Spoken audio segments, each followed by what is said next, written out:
Hey, everybody, it's Mike from the Mike Wagner Show, powered by Sonic Web Studios. Visit online at sonicwebstudios.com for all your needs, and brought to you by official sponsor of the Mike Wagner Show, international warring author Mia Moses Missing, available on Amazon and paperback and ebook. We're here with a terrific gentleman who's an author, entrepreneur, public speaker, and a philanthropist. He's also an athlete. He worked in a variety of industries, including launching a couple of startup businesses. He prefers managing people over money, and he's also completed over 50 triathlons, 15 Ironmen, and also several 24-hour runs. And he's still running on this day.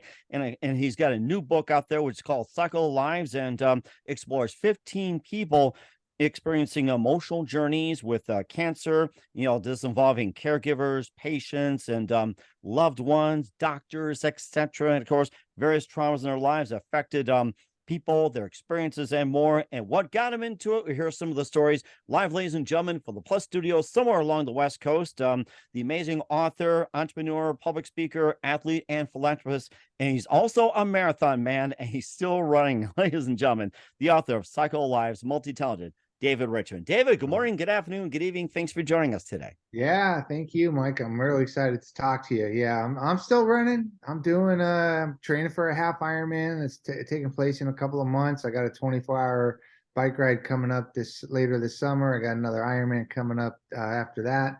Yeah, I'm still going. And I can tell you're running in place as well too. It's like I can feel the feet running. So you're running, running, running. Of course, if you want to do your exercise bike, that's fine too. So Yeah, it's fantastic, right? Fantastic. it is. That's right. So you're an author, entrepreneur, you're a public speaker, athlete, and philanthropist. You work in a variety of industries, including starting and launching a couple of startups. You prefer managing people over money, and you complete over 50 triathlons, 15 Ironmen, several 24-hour runs. You also have a new book exploring 15 people with emotional journeys, and also dealing with cancer, like with caregivers, patients, loved ones, doctors, and more, and the various traumas in their lives that affected their experiences. And you got 15 people to choose from. It's called Cycle of Lives. And before getting all that, David, tell us how you first got started. How I first got started in this life, right? We all have multiple facets of our life, but in this life Mhm. of being an author and an endurance athlete, that started for me, Mike, in my late 30s. Uh, I was very successful on one side of the coin, good friends, good job, really good standing in life. I was pretty happy with my professional world, but on the other side of the coin, I was very overweight. I was a smoker. I was stressed out. I was in a very unhealthy, abusive relationship. Uh, Mm. and yeah, married to an alcoholic, and it was no fun. And I had 4-year-old twins that I needed to get to safety, Wow. and I said, man, we got to figure out a way out of here. And kind of when I did, I was complaining to a friend of mine, Mike. I was going like, dude, why does all this bad stuff just keep happening to me?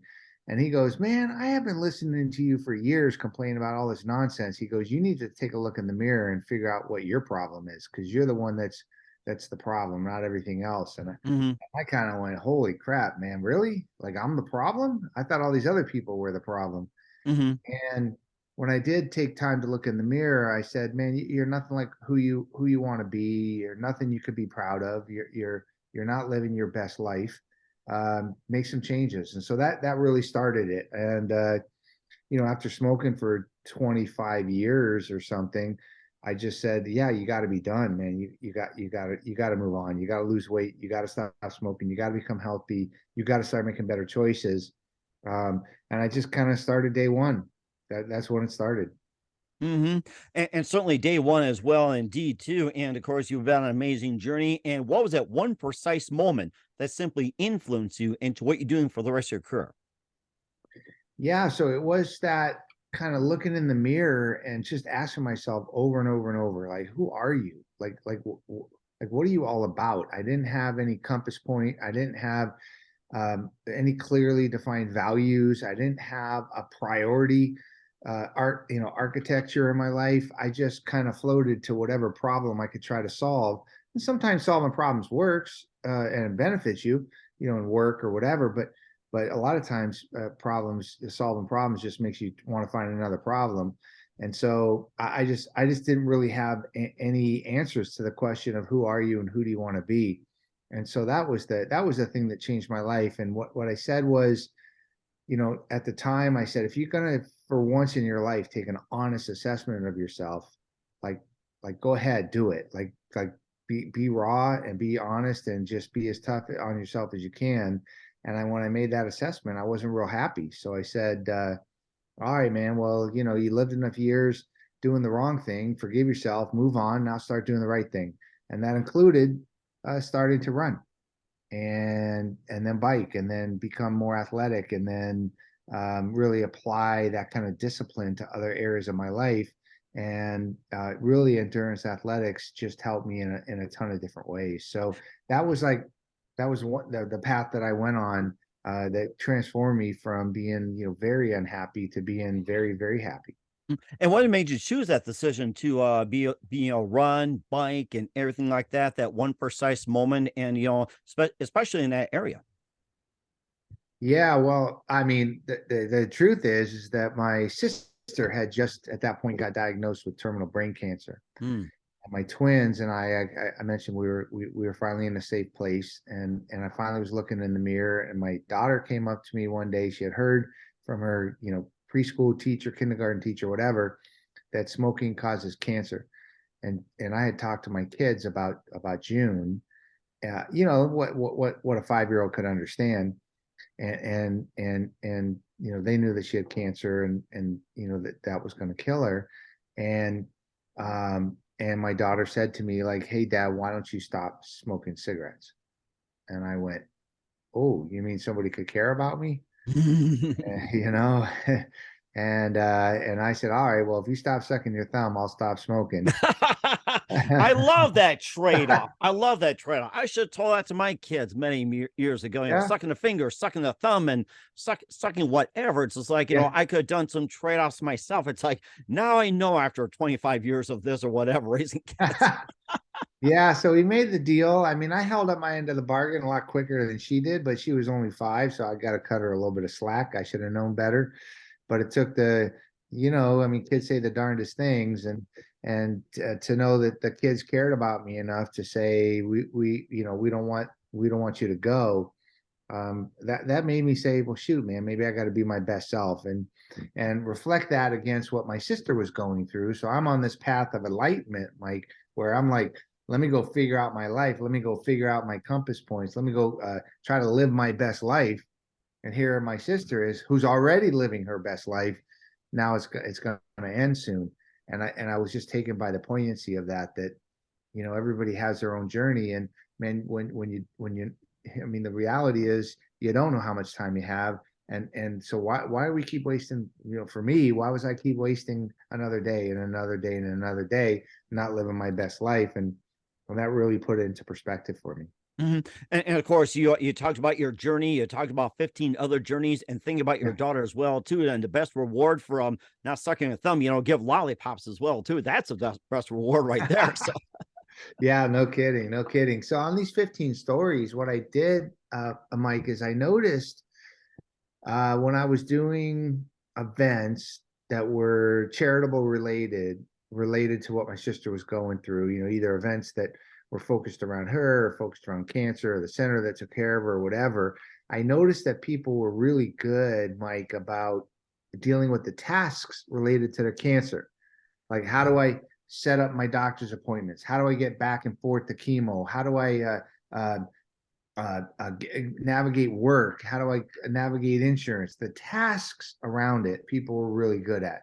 But when it came to the emotional side, like talking to people about the emotional issues related to cancer, being a caregiver for 20 years or losing a loved one or going through cancer yourself and talking about it with people, even the people closest to you, people just aren't equipped for that side of it. It's very isolating, very quiet place. And I was kind of struck by that. And I went to find a bunch of stories that I could ask people, why is it? Why is it so hard for you to have the hard conversations around the emotional aspects? Or why is it hard for people around you to have the hard conversations around the emotional aspects of cancer and trauma? And that's what drew me to write the latest book. And we'll talk about your book as well, too, Cycle of Lives, and presenting 15 different stories or different journeys with David Richman. But first, listen to the Mike Wagner Show at the MikeWagnerShow.com, powered by Sonic Web Studios. Visit online at SonicWebStudios.com for all your needs. Looking at a professional website without breaking your budget, Sonic Web Studios is the answer. Sonic Web Studios offers fast, affordable custom web designs that blow the competition away. Call today, 1-800-303-3960. That's 1-800-303-3960. Or email to support@sonicwebstudios.com. Mention the Mike Wagner Show, get 20% off your first project. Sonic Web Studios, take your image to the next level. Also, time to give an official shout out to our official sponsor of the Mike Wagner Show, international war-wearing author Mia Molson-Zia. If you love fast-paced mysteries, you'll love Missing by Mia Molson-Zia, available on Amazon in paperback and ebook. Missing is fast-paced and intriguing with an unforgettable twist. Takes place in 4 countries, 2 strangers, 1 target, where truth is illusion and those you love be the first go missing. It's available on Amazon in paperback and ebook. Missing by Mia Molson-Zia has garnered great reviews and even loved and enjoyed by Howard celebrities, including Joanna Cassidy, Forbes, Riley, and many others. So grab your copy today for Girls Missing by Mia Molson-Zia, available on Amazon. Also, check out the Mike Wagner Show at the MikeWagnerShow.com or over 40 podcast platforms. Heard in 100 countries, including Facebook, SoundCloud, Spreaker, Spotify, and iHeartRadio. Also, Anchor FM, iTunes, Google Play, Amazon, Audible, Apple. Also on Hamilton Radio every Thursday night, 9 p.m. Eastern, 8 Central. Also on BitChute, Rumble, and a few networks and podcast platforms coming soon. Take us with you on any mobile device. Subscribe to the Mike Wagner Show on the YouTube channel. Don't forget to follow the Mike Wagner Show on Instagram, Twitter, and TikTok today. And for great gift ideas, go to Amazon.com. Check out the Mike Wagner Show podcast. T-shirts, pop sockets, throw pillows, tote bags, hoodies. Makes great gifts 24/7. Go to Amazon.com. Check out the Mike Wagner Show podcast. And for more great gift ideas, go to Amazon.com/Mia Molson-Zia for great books like Missing, Once, and Wrinkles. Also t-shirts, pop sockets, hoodies, phone cases, and more.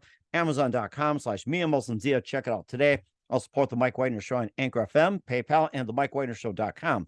Make sure you do so today. We're here with the amazing author, entrepreneur, public speaker, athlete, and philanthropist, David Richman, here on the Mike Wagner Show, the book, The Cycle of Lives. And your book just highlights 15 different stories and 15 journeys. And why did you decide to present 15 different stories on that?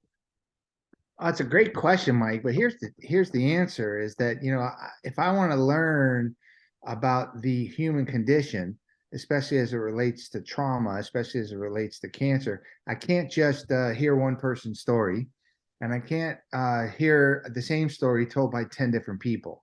What I needed to do was to find people that had a range of age, had encountered cancer one time in their life, maybe 5 times in their life. I wanted a caregiver, an oncologist, a nurse, a medical professional. I want a young, old, lost a child, lost a grandparent, cared for a child, cared for a grandparent. And then I wanted, above and beyond that, people who were willing to talk about the young adult, adolescent, childhood traumas, such as drug addiction, incarceration, suicide of a parent, making bad decisions, being in abusive relationships, so that we can understand how the trauma that we all experience trauma, how the trauma either allowed them to or prevented them from connecting with others while they were going through their cancer experience as a caregiver, patient, whatever. Because I thought, man, if I could 360 that view about why is it so hard for us to talk about the emotional side? Because we're limited by this, we're limited by that, we're afraid of this, we don't say the wrong thing. And I could tell the stories in a really evocative, inspirational way. Then I thought that we could get a 360 view on the subject rather than one person telling the story. And maybe you can just pick like maybe a couple or a few of the stories as well, too, and just give us a brief synopsis of it and what can we learn from it. Yeah, sure. So a lot of the stories start with a really big question. Okay. Like one question I'm thinking about is Bobby and Brandy's story. And the question is, if you were down in the dumps your whole life and making bad decisions, having bad things happen to you, and finally you met it, you met the one, the angel, the person that made you see life with a new pair of glasses, the absolute truest of love. And shortly after you meet, you lose that person to cancer. How do you move on? Well, I'm going to ask a tougher question. How do you move on to then find the new absolute undisputable love of your life? Like, how is that even possible? And Bobby's and Brandy's story is about that. Like, how can you move on from losing such a seminal part of your life and still be grateful, still be happy? And I won't give away the whole story, but in the end, I asked Bobby, I'm like, man, like how is it possible that you're this happy? And he goes, look, man, he goes, what happened to me and Brandy, I couldn't wish that on anybody. It's the worst thing in the world. And if Brandy didn't die, I would be happily married to her. I would long for nothing. We would have a big family. My life would be wonderful. He leaned in and he goes, but that didn't happen. And I wouldn't change my life now for one single thing. Every moment of every day, I'm so grateful for the person in my life, the life I'm leading. And you just wonder, like, how does somebody think that way? How can they get to a point where they were at such a low, get rescued or rescued themselves to such a great place, then get to an even lower low and allow themselves to be loved and to love another? It's a really touching, wonderful story. Those are the kind of stories that we talk about and that we explain, kind of what's the emotional side of loss, what's the emotional side of trauma and cancer, and how can we use negative circumstances, how can we use adversity to enhance our lives and to be positive and to live our best lives. That's what each story has a piece of. Hmm. And also too that you all talked about Bobby as well too, and of course you all talked to a few other people. What was the most challenging story that you encountered as well too, and what can we learn from as well? What was like the most challenging or the most difficult? Yeah, wow. The most difficult, I think, for me was talking to a couple well, I talked to the husband. I was introduced to this couple because a good friend of mine said that this woman was grateful for having received a diagnosis of terminal brain cancer. And I'm like, that's not even possible, right? Is how can somebody be grateful for receiving a terminal diagnosis? They had 6 kids. Excuse me, I'm sorry. There's a plane going over. Oh, that's okay. That happens. They had 6 kids and had lost one at 18 months old. Married for 25 years, pillars of the community. And I'm thinking to myself, wait a second, you're getting a terminal diagnosis and you're grateful. I couldn't wrap my brain around it. And shortly after I was introduced to them, the wife, the mom of the kids, she passed away.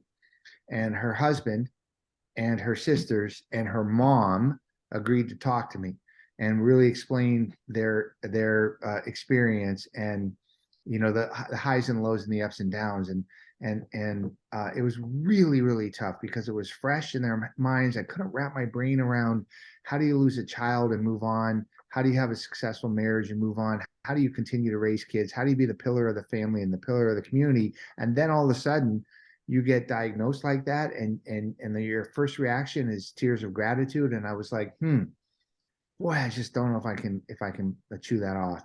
And after talking to everyone involved, you really understood how, of course, she didn't want that diagnosis. Of course, it was a tragedy for everybody involved. But the alternative of what was happening to her at that time was one that you would not want and nobody could want and nobody could understand. And hearing that she had a cancer diagnosis kind of answered the questions of like, you know, I'm not going crazy. I'm not going to lose my life, to an institution. She just learned that gratitude comes in many forms, and I think that they told me Brandy's story in a way. I mean, Lauren's story in a way that I could write it and make it believable. It's a tough story to write because I'm trying to wrap my brain around how do you have gratitude for something so difficult. Um, and you want to know something? It's our toughest times, Mike, that can give us gratitude, that can give us hope, that can give us optimism. And so I think the story, their life story put on paper really helps people because it lets them know that main fact that, man, no matter how tough it is, no matter how rough it is, there's still a reason to be optimistic. There's still a reason to be grateful. It seems like the tough times will get people to open up as well too. How else do you get people open up on a deep and personal level, especially if they have cancer or anything tragic or things like that along the book? Yeah, it's tough because first of all, we were going places where people had never talked before. I talked to an oncologist who has been practicing a surgeon and a breast cancer oncologist for 40 years at NYU. And I said to her, I said, Dr. Myers, is it okay if we talk about things you never talked about? And she goes, yeah, I think I'm comfortable with that. And we went as deep as we could go because the what the hope was is that in telling authentic, deep diving stories about the real crap, the real highs and lows that they went through, by really telling it in an authentic, revealing way, that it just might help others. So, armed with this kind of dual, like we all agreed that was the mission, then it made it a little bit easier. But certainly going to places that are really tough to talk about, we had to develop a lot of trust for each other. They had to believe that I wasn't there to exploit them.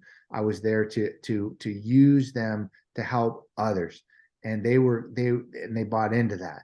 And so some people went by the wayside because I wasn't talented enough to get to the heart of the matter. Sometimes people went to the wayside because the places we went were too dark or too difficult for them, and they just weren't equipped to go there. But luckily, 15 people were able to go as deep as we could go to understand the true essence of that. Like, how do I relate to somebody? That how do I understand the full depth of the comment? You never know what people are going through. You Mhm. never know, and And, and, and and they and they gave us that. and certainly do as well too. You also went on a journey talking to those 15 people, Yeah, tied in the marathons, everything like that. And yeah. and now did you do this when you went on marathons and also Well, on triathlons and everything? You went over and talked to those people as well? so I'm gonna make it even a little bit crazier. So for anybody that is thinking about endurance athletics, or you kind of know what a marathon is or a long bike ride is, I thought, Mike, that if we're all connected by emotion, which I believe all humans are, and we're all connected by stories. You're a storyteller. Who doesn't like to tell stories? We're all connected by story, and we're connected by emotion. So I said, Mike, why don't I just connect all the stories? Because I hadn't met most of the people before I talked. I talked to them for a couple of years and still hadn't met them. So I said, let me just connect everybody. And so I jumped on my bike and I bicycled around the country 4,700 miles in 45 days to connect the stories. So that was the narrative in the book is my bike ride and the people I met along the way. But the major part of the book is each of these 15 stories.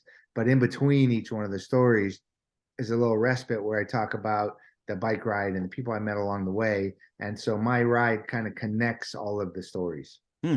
And what's the most important two or three things you learned during the entirety of your journey, the project, bike ride, and the book? What are some of the things you learned? Um, well, without sounding trite, the idea that people really are going through a lot, and people have gone through a lot. There wasn't any. I mean, there were people I met, Mike, where I would be like, "Oh my God, if I could only have it like them." And then I get into their story and I realize I would want nothing of what they've been through. I mean, nothing. So I think the one thing that was amazing was that everybody's going through something or has been through something. Trauma is something that touches all of us. It's kind of like how you deal with it that's what separates us. That was one. Number two, I thought was pretty amazing, Mike, is no matter how crazy, amazing, interesting, evocative, inspirational, however moving these stories were, every person kind of said, yeah, I don't know why we're talking, I'm not that interesting. And I thought, everybody's just living their life, right? And so when you couple those two things together, that people tend to minimize what they're going through because they're just trying to get day to day. They're just trying to live their life. They're just trying to process the nonsense. And then you realize how difficult sometimes life is on people. It really is poignant about, man, I got to make a connection because it can make a big effect. It could have Hmm. a great effect on them. Hmm. So that was another. And I think the one thing that you think I thought I knew ahead of going into it, but I don't think I understood the depth of it, Mike, was that trauma, cancer, whether you're a caregiver, a receiver, a counselor, a friend, it's a very lonely place. It's very isolating. People get abandoned because other. I heard my friend got something. I don't want to talk to him, man. I don't want to say the wrong thing. So people tend to disappear. It's very isolating. I don't want to burden people with my problems, so I'm just going to keep to myself. It can be a lonely place, And I think that touched me as to how the depths of that sense of loneliness, or it's nobody would understand what I'm going through attitude. It really, everybody had that at some level, which was shocking to me. Mhm. And do you think social media also plays in part of it as well too? And how much? Yeah, for sure. Because who isn't trying? I mean, listen, who hasn't been to a ball game and you're sitting a couple of rows behind someone that's taking 20 pictures and smiling at the camera, and as soon as they got the right camera, the right picture on the camera, they stop smiling. It's like, right? It's just like it's all just a bunch of nonsense. And I think that just relays into this thing that I have two faces. I got my public face and my private face. And my private face, I'm not showing anyone. My emotions, I'm not showing anyone. And who hasn't had somebody walk by them at work and you kind of sense something's going on, but you're not really sure. And then if you get a safe space to ask and they tell you, you're like, holy crap, you've been going through that? Like, why didn't you tell me? Why didn't you say something? And people just don't, right? It's a very lonely place dealing with trauma and dealing with the emotional aspects of things. So, yeah, that was pretty telling. hmm And you also tied about the ball game as well too. That people taking pictures go to a ball game back in the day would actually connect into deeper relationships. I seem to think about that, and they said baseball games especially. I mean, 2 3 hours long. Go to a Dodger game or like a Yankees, Cubs, or even the Giants, or say like the Yeah. Marlins. No matter how the bad teams are, it's like 2 3 hours. It's like you develop deep connections way around people, even like you make friends even like a row or two behind you or in front of you as well. Yeah, right now, right? I mean, who talks at a game? You look at your phone the whole time. So I love it when we're getting the opportunity to connect. Like when my kids were growing up, I used to put us on. I had a boat. We used to go boating a lot in the summertime, and I was like, we're all leaving our phones in the car because, man, you're on a boat alone together, you get time to bond, you get time to talk, and I love that. And we just look, society today, it's not conducive to forming deep relationships with the humans around us, even the ones that are closest to us. How many times you go, like, you're sitting at a restaurant, you keep staring over this couple because you're like, how in the world are they sitting there for that long and not saying a word to each other, right? We just don't connect the way we used to connect, or maybe even the way we should connect. So that's what this book was all about, is like try to help shine some light on that Mhm. topic.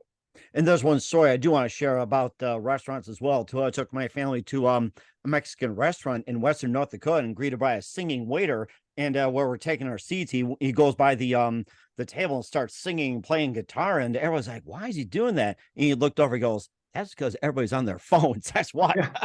Yeah.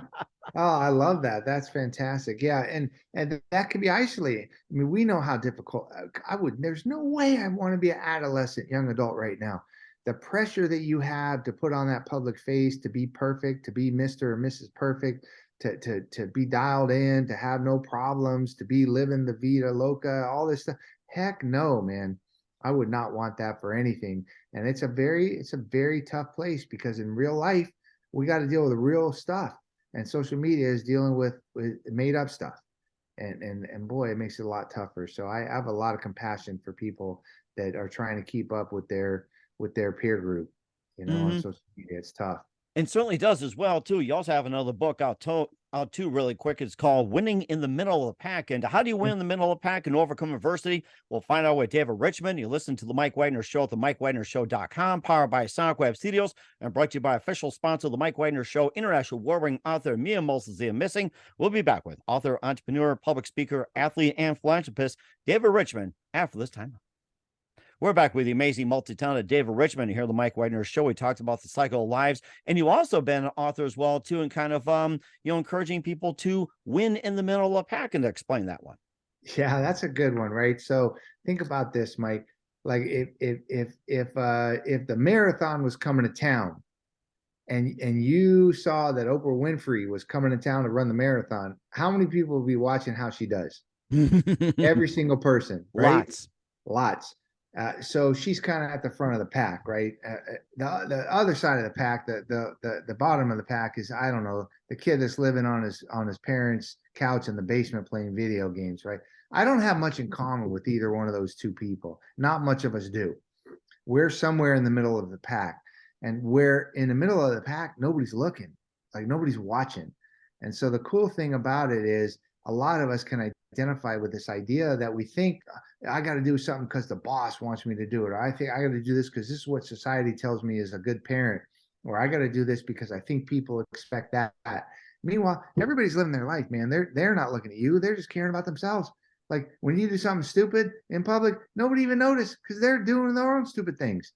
But if you're at the front of the pack or the back of the pack, everybody's watching. Everybody cares.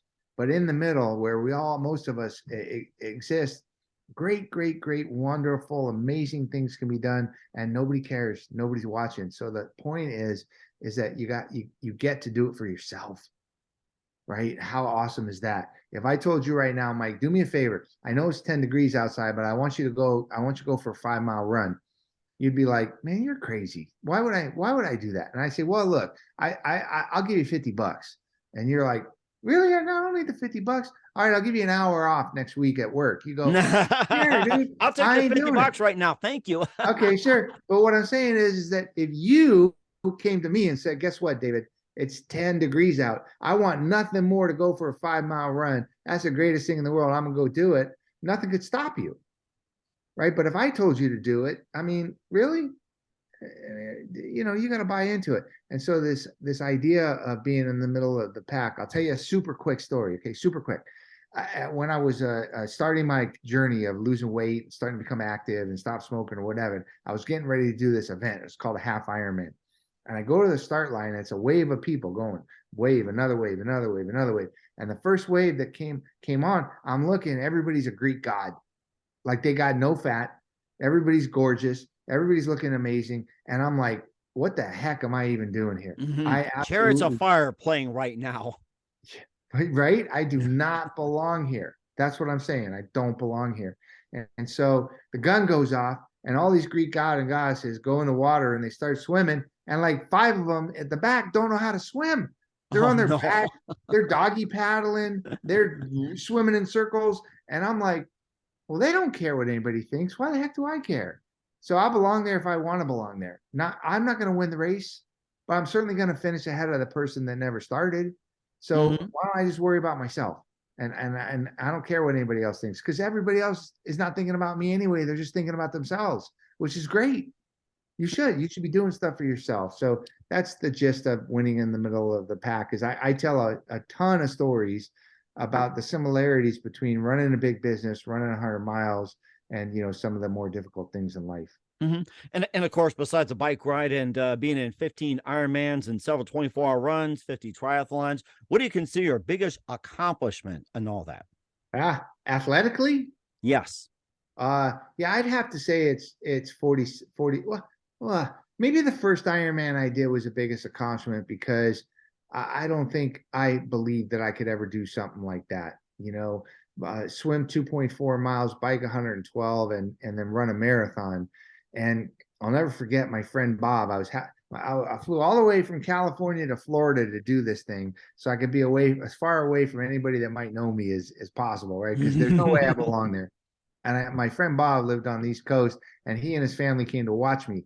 And I'd done the 2.4 mile swim, and then 7 hours later, I was done with my bike ride, and 3 hours later, I'm done with half the marathon. And I'm like, maybe this thing is a possibility. And I'm getting ready to do the turnaround so I can go do the second half of the marathon, which is going to finish my thing. And I look over at my Bob and I go, how am I doing? And he goes, dude, you look like crap. You look like roadkill. He goes, you're going to die. Like, stop, sit down, stop, quit, because you look horrible. I don't want to watch my friend die. Knock it off. Stop. And I went, oh, I thought he was going to tell me to keep going. How good I was. But I eventually finished that thing. I'd say that was a pretty big accomplishment, but certainly biking almost 5,000 miles in 45 days was a pretty big deal too. And certainly was as well. And we love to see it come through town, the triathlon, bike, and all that. And I'm looking forward to it coming your way. And where can we find your books at, especially Cycle of Lives, Winning in the Middle of Pack, and more? Well, thank you. All the proceeds from Cycle of Lives go to cancer-focused charities. They were all chosen by each one of the 15 book participants, and those charities are listed in the book. They're listed on my website, which is cycleoflives.org. But you know this, most books are sold on Amazon. The ones that aren't sold on Amazon are Barnes and Noble, and the rest are in the local bookstore. So wherever you get books, those books are available, and I appreciate it. We certainly will check those out. We're here with author, entrepreneur, public speaker, athlete, and philanthropist David Richman of Cycle of Lives on the Mike Wagner Show. And just a few more things. What can we expect from you in 2023 and beyond, David? Oh man, I just went through a goal setting exercise where I said, okay, I'm going to list out, kind of my top goals. And I had 19 goals that I got, like high priority goals I got to do this year. So a couple more books, a few more projects, some good public speaking. I do expressive writing workshops to help people reframe the conversation of trauma with themselves. I got a lot going on, but stay tuned. I got more books and lots of fun stuff coming down the road. We certainly will do so, and looking forward to it, David. And who do you consider biggest influence in your career? The biggest influence in my career is a woman who I was working in the financial services industry, and for a very, very major Wall Street firm. And she was one of the most powerful people at that Wall Street firm. And I got to be her right-hand man for a couple of years. She was the most intimidating. She was about 5 foot tall, 90 pounds wet. And she was the most intimidating person I've ever met. And she probably taught me over 100 lessons in business, and 95 of those lessons I've applied to my life. And I'd say she's first, and nobody's even a close second. That is amazing. I like to meet him as well, too. And if you look down as well, just amazing. And what's the best advice you can give to anybody at this point? The best advice that I could give people, I would say that optimism is a choice. Like there's no doubt, whatever, like set your goal as high as you want to set it. Forgive yourself for all the bad decisions you made. I think the best advice I could give you, and it's not preaching, it's not lecturing, it's just like optimism is a choice. I just wrote a guest chapter in a book where it's called Intentional Optimism is the name of my chapter. And it's like, man, I don't care what you're going through. I mean, I've been homeless. I had guns pointed at me. I've been robbed. I had, lost relatives. I mean, you name it. We all have rough times. And I think being an optimist is a choice. So I would say the biggest piece of advice I would say is you could choose to be optimistic, because tomorrow is and can be a better day than today. I don't care what you're going through. And certainly a great advice indeed as well, too. We're here with David Richman, the author of Cycle of Lives, here on the Mike Wagner Show. David, a very big thank you for your time. You've been absolutely fantastic. Learned a lot from you. Looking forward to having you again soon. Keep us up to date. Keep in touch. Love to have you back. Once again, what's your website? How do people contact you? Where can people purchase or check out your books? Yeah, thank you, Mike. www.cycleoflives.org. That's where you can learn about me. Books are on Amazon, Cycle of Lives or Winning in the Middle of the Pack. And if you go to my website and hit the contact me, that comes to me. I answer all the emails. I love responding to people that have read the book and told me how it touched them. And so yeah, anything you need, if this touches you at all and you want to talk, reach out to me via the contact me button on the website. We will certainly do that. Once again, David, a very big thank you for your time. You've been absolutely amazing. Looking forward to having you again soon. Keep us up to date. Keep in touch. Love having you back and wish you all the best. And David, you definitely have a great future ahead of you. Thank you. Thank you, Mike. I appreciate it. Keep doing what you're doing.